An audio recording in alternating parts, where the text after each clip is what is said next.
Se alguma prova te alcança, atende a vida a uma boa, ama, trabalha, perdoa, guardando o bem por dever.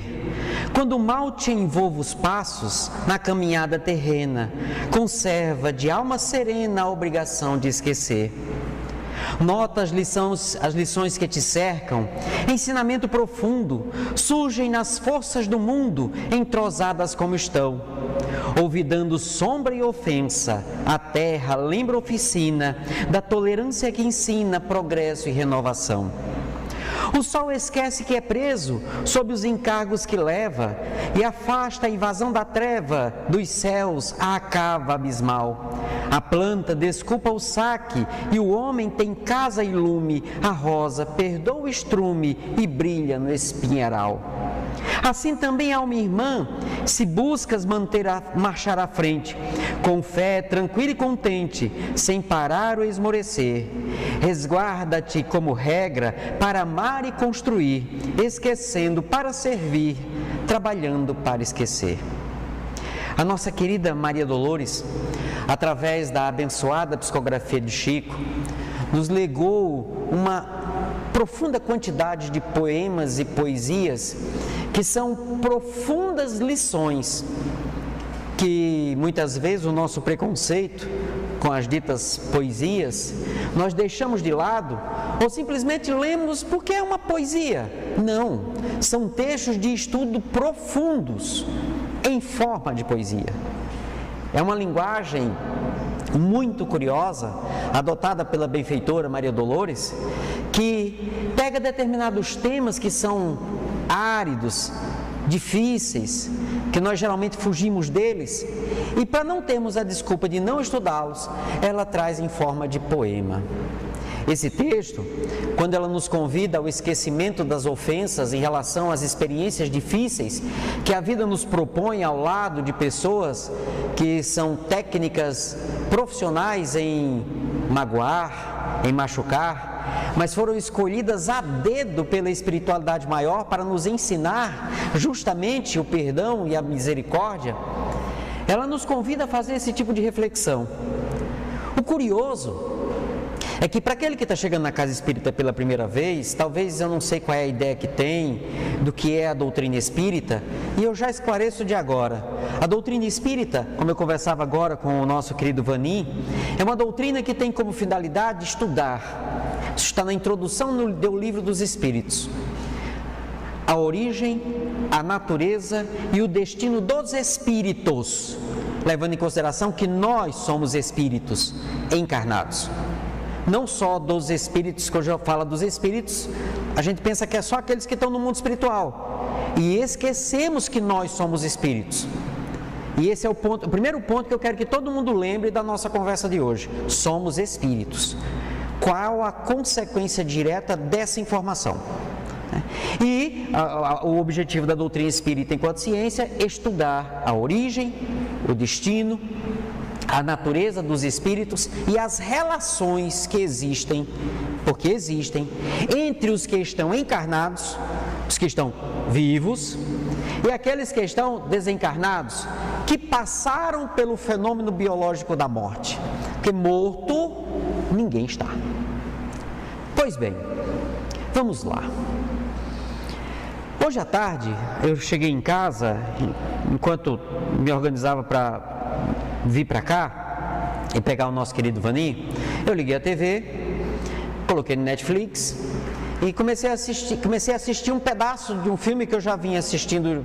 O tempo é curto, então eu vou assistindo de pedacinho em pedacinho, que foi lançado agora há pouco tempo no Netflix, que é um remake, palavra bonita, né? É feito de novo, é um novo, feito novamente, seria isso, do filme Mowgli, o Menino Lobo, e é Mowgli entre dois mundos. E foi bem numa cena que tem todas, desde o desenho, tem essa cena, que é o momento em que ele está conversando com a Bagheera, que é a Pantera Negra, e a Pantera Negra está convencendo ele a sair da floresta porque o tigre iria matá-lo. E ele diz assim, mas eu vou para onde? O diálogo vai variar um pouco de cada filme, mas a ideia é a mesma. E a Pantera diz assim, vá para a aldeia dos homens. E ele: mas por que é que eu tenho que ir para lá? E a pantera, com uma dor no coração, diz: porque você é um filhote de homem. E ele: não, eu sou um filhote de lobo. E a pantera: você é um filhote de homem. Aquilo foi tão doloroso para Mowgli, e o curioso é que desde o primeiro desenho animado até todos os que foram feitos depois, inclusive nessa versão, o ator, o personagem, a pessoa que está lá tem que representar o personagem num momento de profunda dor, porque ele reconhece a verdade, a excelência da afirmação. Você não é filho de um lobo. Por mais que você queira, por mais que você viva, por mais que tudo que você saiba faz você ser o melhor dos lobos, e isso no final do filme se demonstra, ele consegue ser melhor do que todos os lobos, mas você é um filhote de homem. Você é um homem. Mas o que isso tem a ver com a nossa reflexão? É porque nós somos Mowglis e não paramos para pensar nisso. Você é um espírito imortal. Por mais que você não queira isso. Um dia esse corpo que você tem vai parar, vai dar defeito de tal modo que nenhum médico, nenhum hospital, nem os melhores hospitais do mundo, os melhores médicos vão conseguir consertar de modo que você consiga ficar nele. E o que vai acontecer neste dia, neste momento? Um fenômeno chamado morte. E o que vai acontecer com o seu corpo? Ele vai parar, vai haver uma desagregação molecular, certo? E aí o procedimento todo mundo sabe. O que é que acontece? Há uma desagregação molecular e o corpo vai, a palavra que se dá para esse fenômeno é apodrecer. E por isso que se joga na terra, a terra consome, ou popularmente come. É isso que vai acontecer com todos os nossos corpos aqui, todos. E com você, espírito imortal? Não morreu. Se alguém acha que um parente morreu, esquece. Morreu, passou pelo fenômeno biológico da morte. Mas a pessoa, o espírito, está vivo. E muitas vezes ao seu lado. Só que como nós não estudamos a mediunidade conforme Kardec nos propõe, inclusive vi a casa tem um grupo de estudo do Livro dos Médiuns, né? Maravilha. O pessoal quer estudar fenômeno, o pessoal quer incorporar e conversar com os espíritos. Não, estude a mediunidade, aí você vai poder entender como é que isso funciona e você não vai precisar estar na reunião mediúnica para conversar com os espíritos. Ou melhor, você talvez já converse com eles e nem perceba. Como não estudou o assunto, você acha que aquilo que você faz via pensamento não é conversar com eles.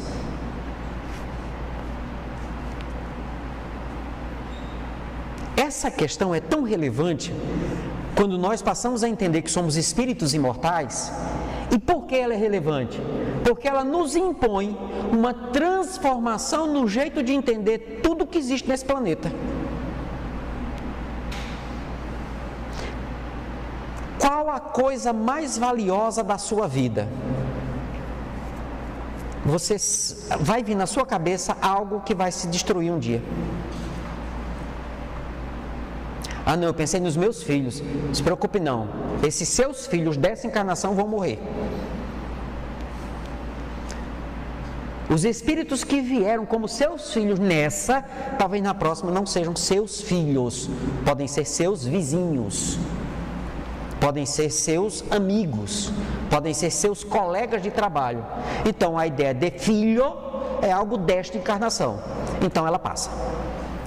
Então quando se pergunta qual a coisa mais importante da sua vida, geralmente vem algo que vai acabar um dia. E se vai acabar um dia, não é do mundo espiritual, é do mundo material. Isso só comprova que nós ainda não aprendemos a pensar como espíritos imortais. Nós estamos pensando como encarnados. Porque a coisa mais importante da sua vida, que você dedica tudo que você tem, você é capaz de dar a sua vida por aquilo ou por aquele, é algo que, quando você chegar do outro lado, Já leram o Nosso Lar? Já viram o filme? Como é que ele fica? E aí eu vou pegar o livro, tá certo? Até o capítulo 49, 48, que são 50. André Luiz, ele era médico, carioca, rico, casado, pai de 3 filhos. Eu vou pegar como está lá, mesmo que a pessoa que foi André Luiz tenha algumas variações segundo o que se acredita. Mas vamos pegar o que está no livro. Ele era médico, casado, então tinha uma mulher, uma esposa, a esposa dele. Ele tinha 3 filhos, os filhos dele. Ele tinha uma mansão no Rio de Janeiro, a cidade dele.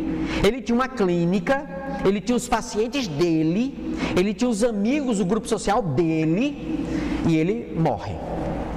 Vai para o Vale dos Suicidas. O que é que ele levou? Nada. Não, ele levou um corpo todo arrebentado, né? Fruto de bebidas sociais, comer demais. Ele tinha câncer no intestino. E o médico descreve: você comeu demais, meu amigo, e bebia demais e fumava demais. Suicida.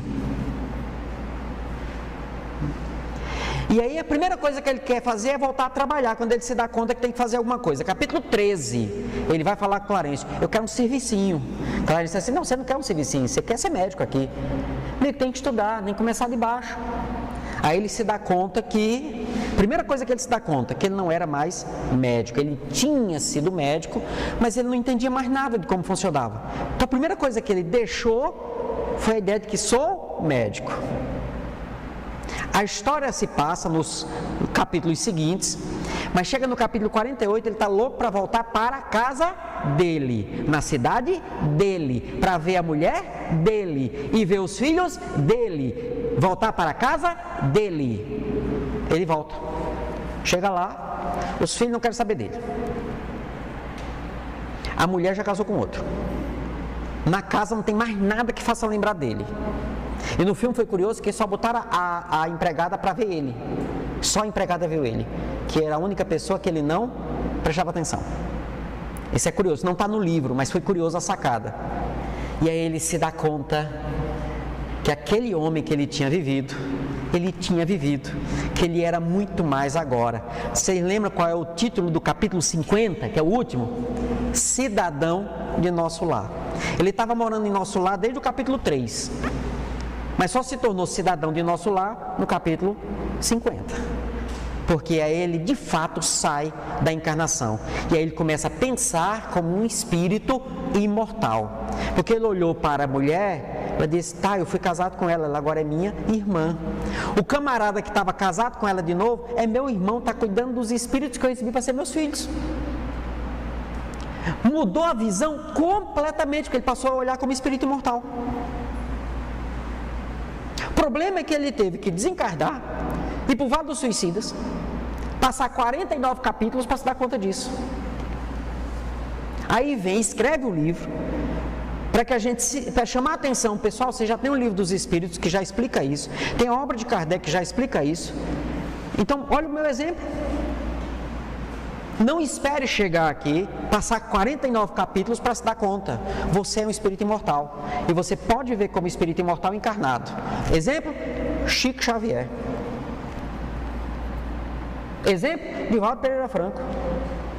E eu poderia elencar mais uma leva de pessoas que têm, no decorrer da existência, buscado essa transformação. Estão encarnados, mas olham para os outros como um espírito imortal.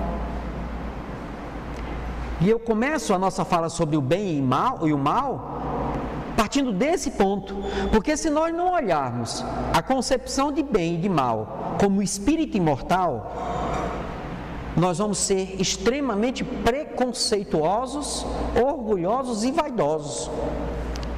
E sabe por quê? Se eu perguntar aqui a cada um, me defina bem e me defina um homem de bem, me defina o mal e me defina um homem mau, eu vou ter várias pessoas aqui e eu vou ter várias definições. O que isso quer dizer? Você está avaliando a ideia de bem e mal a partir do seu ponto de vista. E qual é o problema disso? É que é o seu, você é um ser imperfeito. E qual é o correto? O do Cristo. O ponto de vista do Cristo sobre o bem e mal, esse está correto. O nosso não. Quando a gente fala de reforma íntima, Kardec não usava a expressão reforma íntima. É basicamente a mesma coisa, tá certo? É basicamente a mesma coisa. Mas na época ele não usava isso porque não se falava isso. Kardec usa a palavra transformação moral. O que é a moral à época de Kardec? Qual é a definição que ele traz? Porque moral tem definição na religião, na filosofia, na sociologia e naquilo que depois veio a ser chamado de psicologia, à época de Kardec, certo? Então qual a definição que ele adota de moral? Ele vai buscar na filosofia, muito próximo a Kant.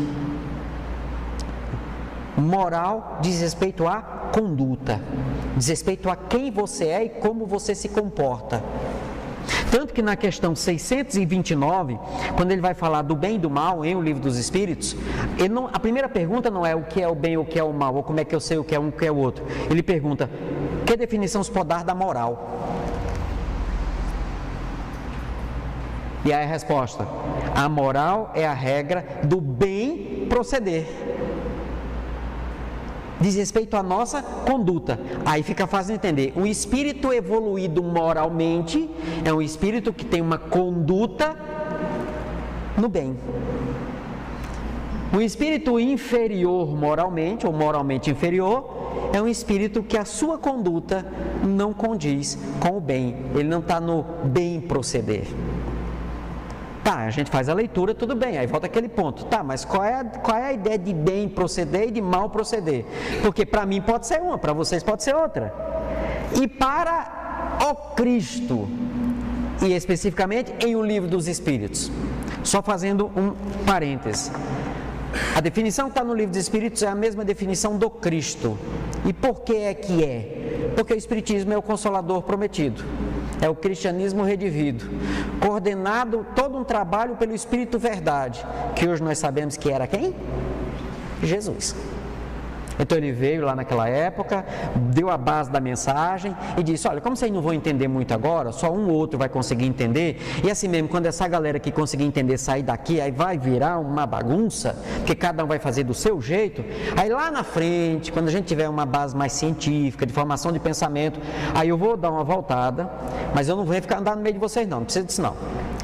Vou trazer toda essa turma de volta que está aqui comigo agora, e aí nós vamos, em várias partes do planeta, fazer todo mundo lembrar do que eu falei. Esse é o Consolador prometido. Quem fez isso? Doutrina Espírita. E aí, qual é a ideia de bem? E Kardec vai fazer essa discussão. Porque ele tem que partir do primeiro ponto. Da onde a gente começa para entender como isso funciona? De Deus. Eu tenho sempre que partir de Deus. Deus é amor? É, e toda a sua obra e toda a sua criação reproduz e traduz esse amor. Esse é o ponto inicial. Qualquer raciocínio, qualquer ideia que você tenha que fira esse princípio, você precisa rever ele.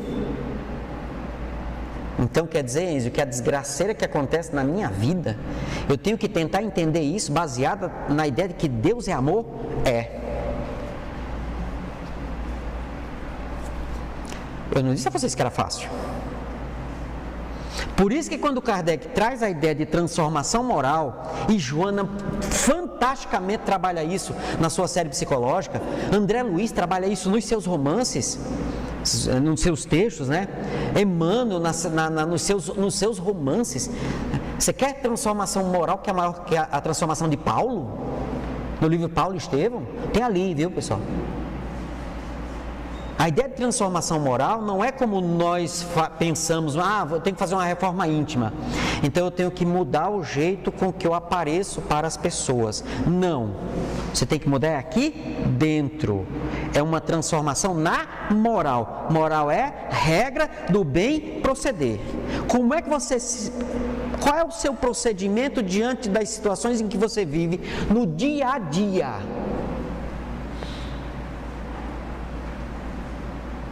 Eu conheço muita gente que faz transformação moral 2 vezes por semana. Quando passa por aquela porta. Eu estou falando aquela porta, não é dessa casa não, porque eu conheço o pessoal daqui, é tudo gente boa. Mas é de outros lugares, né, Paulo? Passou pela porta do centro espírita, transformação moral instantânea. Trata todo mundo bem, é compreensivo, sabe manipular fluido para ficar passo nos outros, faz uma prece fantástica. Saiu, a transformação moral passa o efeito. Chega em casa, sabe aqueles alemão bem chucro? Pois é, incorpora um. E quando incorpora o alemão bem chucro, incorpora um japonês bem chucro. E quando não é um japonês, é um polacão. Certo? E quando não é isso, é um italiano. Pronto, entendeu como é que funciona?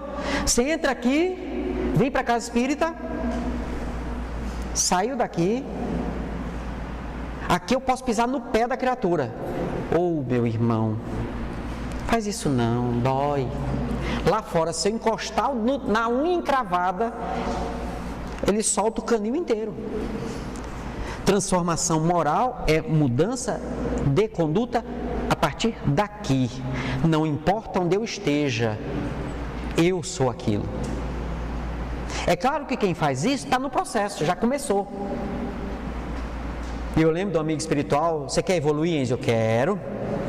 Você quer, tipo Paulo, ser carta viva do Cristo? Eu disse: opa, eu quero. Ele disse: pois eu vou te dar 3 regras. Se você cumprir as 3, você vai sair dessa encarnação, ó, nem eu te pego mais. E eu, manda, né? Eu disse: eu não vou dar tudo de uma vez não, vai ser uma, né?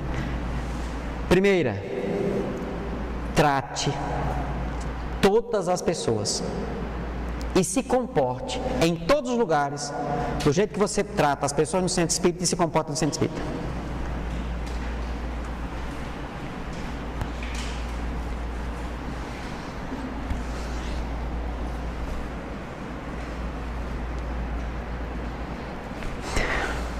Domingo passado eu estava no mercado, na seção das frutas, escolhendo mamão. Aí passou uma loira, olhou, sorriu. Aí ele disse: você não lembra de mim, mas eu lembro de você. Isso era sábado. Aí eu: você não me é estranha. Ela disse: eu estava na sua palestra quinta-feira, lá no centro. Eu: obrigado, Senhor, que eu não estou fazendo uma fiasqueira aqui no mercado. Por quê? Porque a regra é, eu tenho que me comportar no mercado igual me comporto na casa espírita.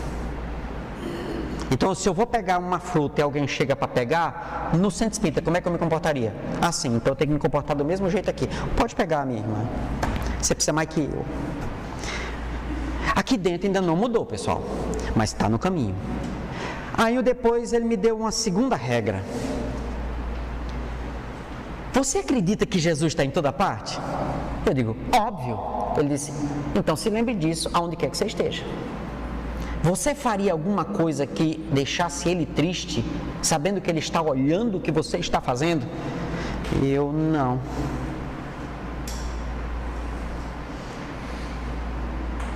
Quer dizer, quando eu estou 6 horas da tarde, lá em Cascavel, indo para casa, na Avenida Brasil, saio da Brasil, vou para Tancredo, 6 horas da tarde. Quem vai para lá sabe o que é isso. Doido para chegar em casa, que eu tenho que me organizar para ir para a faculdade, para não chegar atrasado. E eu vejo a pessoa turistando na minha frente, a 20 por hora. Eu não posso me irritar? Poder pode. Você vai querer se irritar na frente do Cristo? Porque Ele está te olhando.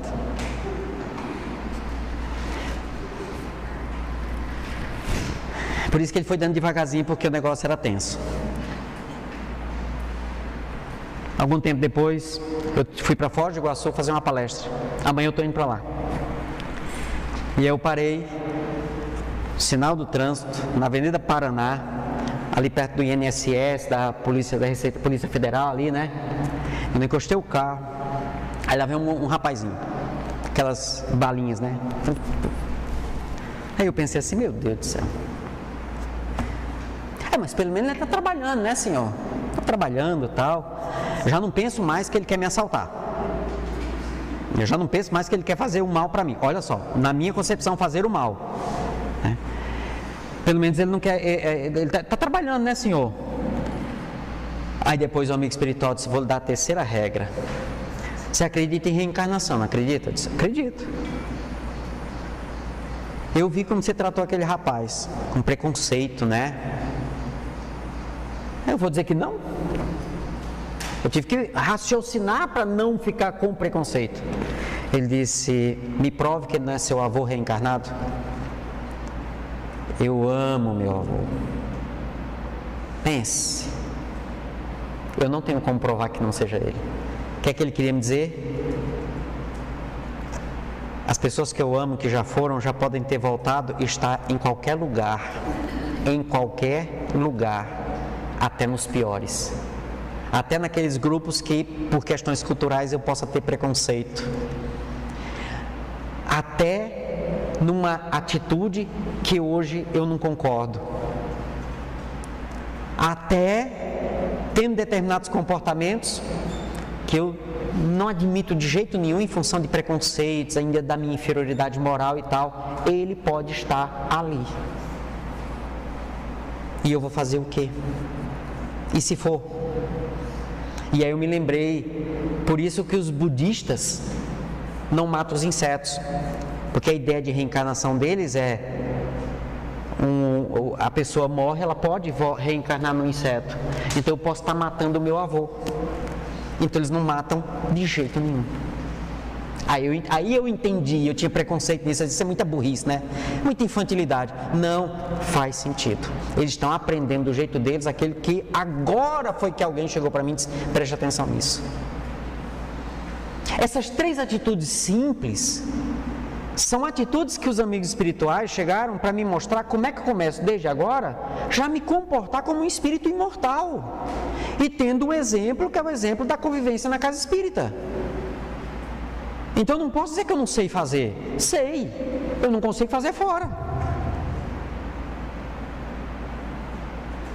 E se nós não tivermos esse olhar, quando eu ler as questões que falam sobre o bem e mal, eu vou continuar entendendo isso aqui com o meu ponto de vista do que é bem e do que é o mal. E aí Kardec, na pergunta 614, que é a primeira pergunta da terceira parte, para quem não conhece, o Livro dos Espíritos foi o primeiro livro espírita publicado, assim, espírita mesmo, porque ele dá início à doutrina espírita.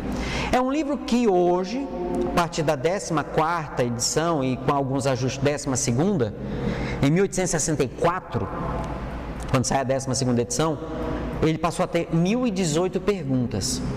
1019, perdão. Porque a 1018 tem um errozinho, são 1019 perguntas. Kardec faz a pergunta, os espíritos respondem. Pergunta e respondem. Esse livro, a essência dele é nos dar justamente toda essa base de entendimento e de compreensão, por isso ele é o primeiro. Deus, inteligência suprema, causa primeiro de todas as coisas. Primeira pergunta. Então a gente tem que começar entendendo que Deus é a causa de tudo. Como Deus é amor, então tem amor em tudo. Tá, e como é que explica o meu sofrimento? Kardec faz perguntas sobre isso. Como é que explica tal coisa? Kardec faz perguntas sobre isso e os espíritos explicam. Mas sempre partindo daquele ponto inicial. E aí ele divide em 4 partes. A primeira parte ele fala de Deus e da criação. Na segunda parte ele fala do mundo espiritual e de como é que a gente se relaciona com os espíritos. Na terceira parte ele fala das leis morais. As leis que regem a moral, que regem o bem proceder. Então, é nessa terceira parte que diz o que eu tenho que fazer para ter um bom procedimento, para que eu tenha evolução moral. Se eu vou fazer uma transformação moral ou uma reforma íntima, tá, eu vou mudar o quê? E vou mudar o quê para quê? Eu lembro que quando eu vim aqui, o centro tinha outro formato. Foi feita uma reforma e uma ampliação. Tá, mas quando foi feita a reforma, você sabia, aqui é desse jeito, agora nós queremos desse jeito. Então foi feita uma reforma, só que a gente quer maior, uma ampliação. Então fazer uma proposta de reforma ou no caso, transformação moral e reforma íntima, quer dizer, uma transformação no seu íntimo, na sua conduta interna, tá, eu vou mudar o quê para quê? Porque todo mundo quer fazer reforma íntima, todo mundo fala em reforma íntima, né? Joana de Anjos escreveu muita coisa sobre reforma íntima, a gente lê Joana e não entende. O pessoal diz, não entendo. Tá, mas você já sabe sobre o que ela está escrevendo? Reforma íntima. Sabe o que é reforma íntima? É isso, é você pegar determinados aspectos da sua conduta íntima e mudar. Tá, mas eu vou mudar o que para quê? E é isso que Kardec trabalha na terceira parte. Ele mostra as leis que regem a moral. E quem determinou essa lei? Deus. Por isso que a terceira parte é lei divina ou natural. E aí ele começa. O que se deve entender por lei natural? Primeira pergunta, 614. A lei natural é a lei de Deus. Ela é a única verdadeira para a felicidade do homem. Tá, então, peraí, somente a lei natural, ela é a verdadeira para a felicidade do homem? Indica-lhe o que deve ou não fazer. E ele, o homem, só é infeliz porque dela se afasta. Você quer ser feliz? Quer? Por mais que a gente não diga que não, mas faz parte da nossa natureza ser feliz. E por que você não consegue ser feliz? Nós temos momentos de felicidade. Mas todo aquele indivíduo que em qualquer lugar deste planeta, e quem é trabalhador da casa espírita, daqui da casa espírita, vai olhar para mim e balançar a cabeça quando eu falar, né? Mas quem não é da casa espírita pode ser de outra instituição religiosa, ou pode ter um trabalho social, ou é assistente social, ou é psicólogo, ou é engenheiro, é alguém que tem uma atividade profissional que ajuda as pessoas no que elas precisam, mesmo sendo pago para isso. Em algum momento você já fez algo para alguém, mesmo profissionalmente, onde você percebeu o quanto essa pessoa ficou feliz com o que você fez, que até hoje você não esqueceu do sorriso dela? E quando você lembra disso, não importa onde você esteja e como você esteja, tem uma sensação lá dentro que não tem como descrever? Pois é, meus queridos, isso chama-se felicidade real. Por quê? Porque você fez o bem para alguém, mesmo sendo pago profissionalmente. Você fez o melhor que um profissional top fez. Isso nunca mais sai do seu coração. E na hora que você lembra, você sente de volta. Não é como aquela felicidade que você teve quando você comprou aquele celular que você juntou o ano inteiro de salário para comprar aquele celular, que era o top. Você saiu assim, excitadíssimo, porque ele é top, ele é isso, ele é aquilo. 2 meses depois, ele já não é mais a mesma coisa. Também não é aquela felicidade que quando você conheceu aquela pessoa, que você disse, essa aqui é a pessoa. É minha alma algema, sabe? É minha alma gemida, certo? Aqui, ó, eu vou ser muito feliz, porque eu vou ser feliz e ela vai me fazer feliz. Quando a gente se apaixona, o neurotransmissor, ele invade a nossa corrente sanguínea, o cérebro, toma conta, chama-se ocitocina. É tanto que os psicólogos, os neurocientistas chamam de o neurotransmissor da paixão.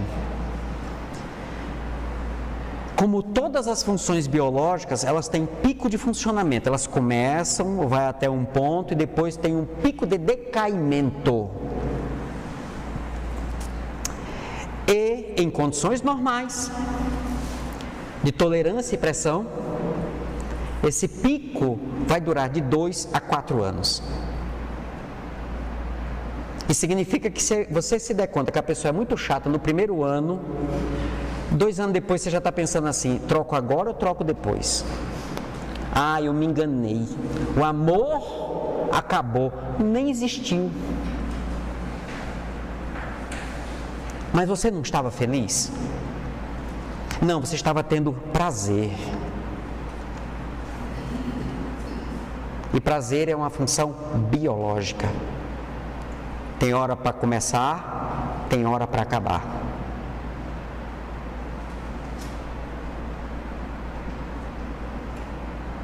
Na pergunta 629, essa que ele pergunta da moral, aí na 630 ele pergunta: como se pode distinguir então o bem do mal?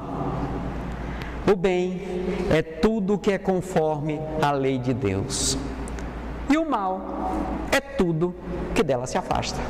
Assim, fazer o bem é proceder de acordo com a lei de Deus. Fazer o mal é infringir essa lei.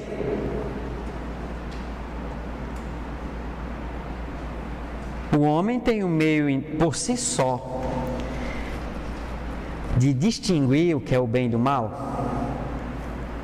Sim, quando crê em Deus e o quer saber. Uma regra da lei de Deus: compreensão. Faz parte da lei divina. As pessoas acham que todo mundo tem que aprender a perdoar. Não, tem que aprender a compreender. Quando você compreende, você não precisa perdoar o outro, porque você entende o porquê o outro faz o que faz. E entendendo o porquê que ele faz o que faz, quando ele fizer, ele é o que é. Você vai estranhar se um cachorro miar para você, não vai? Mas você vai estranhar se ele latir? Se você pisar no rabo dele, você vai estranhar que ele morda você? E o gato? Pisou no rabo do gato, 3 marquinhas na canela. E se ele for grande, na coxa. E se ele pular, no peito. E se ele não for com a sua cara, na sua cara. Tá, eu vou matar o gato porque ele fez isso? Não, é da natureza dele. Quem gosta do bichinho, bate? Não. Mata? Não. Vai lá e vai ensinar a ele não fazer. E você ainda pede desculpa porque pisou no rabo dele. Tá, por que você faz isso com o bichinho e não faz com o ser humano?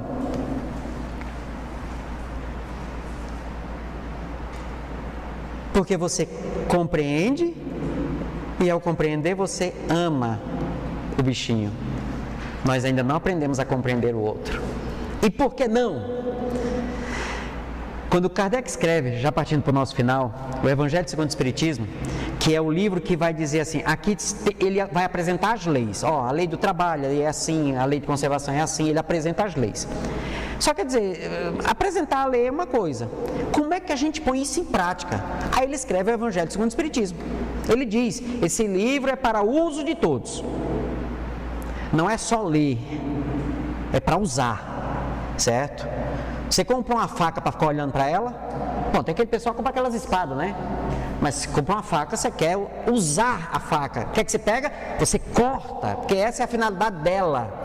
Usar algo é pegar o algo e pô-lo em prática na finalidade dele. O Evangelho é para ser usado. E qual a sua finalidade? Literal, está escrito isso, introdução, item 1, último parágrafo. Pega o Evangelho segundo o Espiritismo, confere no de vocês em casa. Introdução, item 1, objetivo desta obra. Aí vai até o final, último parágrafo. Essa obra é para uso de todos. Com ela podereis conformar a vossa conduta à moral do Cristo. Conformar, colocar na mesma forma. A sua conduta na mesma forma da moral, da regra de bem proceder do Cristo. O Evangelho foi feito para a gente aprender como é que faz, como Jesus fazia. E aí ele começa, nos 4 primeiros capítulos, ele faz toda uma introdução mostrando a lei divina, mostrando Jesus a partir do ponto de vista da imortalidade, fala sobre o mundo em que nós vivemos, que é um mundo de provas e expiações, que é um mundo de dificuldades, onde todo mundo está aqui para aprender e aprende na dificuldade. Vamos ter várias encarnações, que aí o capítulo vai falar sobre reencarnações, e aí todo mundo vai sofrer, é um planeta de provas e expiações, você vai reencarnar várias vezes, nesse mundo de provas e expiações, mas não tem problema não, bem-aventurados os aflitos, capítulo 5. Capítulo 6, Cristo Consolador. Todo mundo sofre, todo mundo passa por aflição, mas tem o Cristo Consolador, tem Jesus, tem doutrina espírita.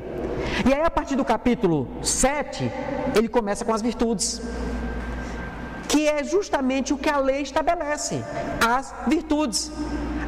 Os 2 primeiros capítulos, 7 e 8, Kardec trabalha a virtude da humildade. Você saber quem você é. E por quê? Porque se você não sabe quem você é, você nunca vai conseguir compreender o outro. Aí nos 2 capítulos seguintes, 7, 8, 9 e 10, ele trabalha a compreensão. E aí no 11, 12, 13 e 14, ele trabalha o amor. Para amar alguém, eu preciso primeiro compreendê-lo. E para compreender o outro, eu preciso me entender. Eu preciso me conhecer. É certinha a sequência. Bem, agir conforme a lei de Deus. Traduzindo, viver as virtudes que Jesus veio ensinar.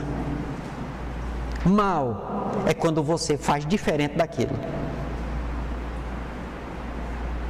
Quando você compreende alguém, você está sendo um homem bom, porque você está agindo conforme a lei. Já tinha parado para pensar nisso? Não, porque nós somos educados para não nos valorizarmos quando acertamos.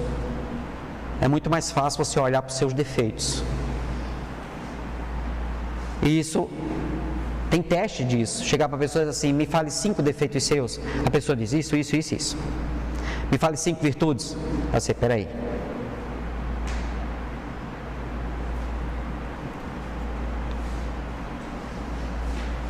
Ah, não, mas não pode, eu não posso. Ah, não pode? Então vamos pegar Jesus e jogar fora. Bom mestre. Vaninho, qual foi a resposta dele? Bom, eu sou. Não.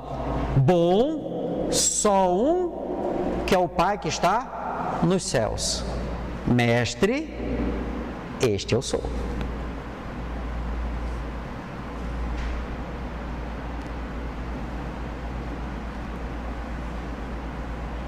Se você não identifica as suas virtudes, como é que você vai saber que está fazendo bem? E melhorar isso? Do mesmo jeito, identifique o mal que está sendo feito, que você está fazendo. E que mal é esse? As transgressões às leis. Aí você vai se dar conta que muitas das pessoas que você hoje chama de maus, na verdade foram pessoas que foram colocadas na sua vida para serem professores de virtudes a você. Elas estão fazendo bem ou estão fazendo mal? Nessa perspectiva, para você. Estão fazendo o bem. Só que é ruim, é doloroso. Por quê? Porque você não aprendeu ainda. Muda a perspectiva? Muda. E é essa perspectiva que a doutrina espírita nos propõe. Olhar para o que nos acontece neste posicionamento. Estamos nessa encarnação para aprender.